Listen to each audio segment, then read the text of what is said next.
Good morning. দেখো সেই chanting ইয়েটা, যন্ত্রটা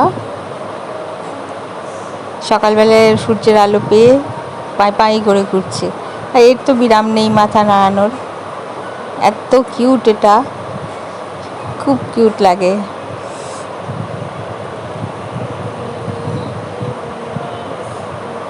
আমি এখন চা খাচ্ছি। সকালবেলা তখন 9টা বাজে। মেয়েটা রাখা আছে। এটা আর একটা রুম যেটাতে আমরা আসলে থাকি। আমি আর ওর বাবা থাকলে, বাবা তো আসেনি। এই পেছনের এই হলুদ রঙের বাড়িটা 2 বছর আগে কিচ্ছু ছিল না, এখানে মাঠ ছিল।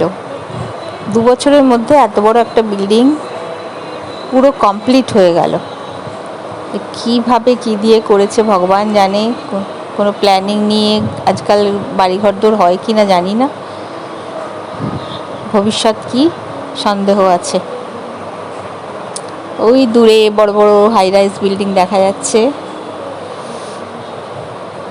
এখানকার বাড়িগুলোর কালারগুলো আর ডিজাইনগুলো এত ভালো লাগে। খুব পরিষ্কার পরিচ্ছন্ন, একেবারে সেই পুতুল খেলার বাড়ির মতো। খুব ভালো লাগে। এখানে গাছপালাও রয়েছে দুদিকে লাগানো, খুব সুন্দর, মানে আশপাশটা।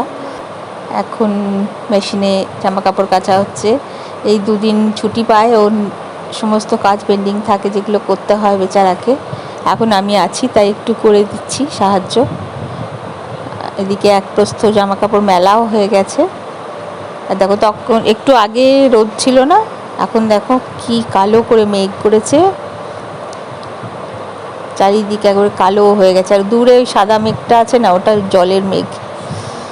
হয়তো বৃষ্টিও শুরু হয়ে গেছে, ঝমঝম করে বৃষ্টি শুরু হয়ে গেল। এই হচ্ছে এখনকার ওয়েদার। সকালটা দেখে 2 ঘন্টা পরে কি হবে বোঝা যাচ্ছে না। তো আজকে মেয়ে আনিয়েছে অনলাইনে, মাটন আনিয়েছে, আলু উচ্ছে সেদ্ধ করে রেখেছি।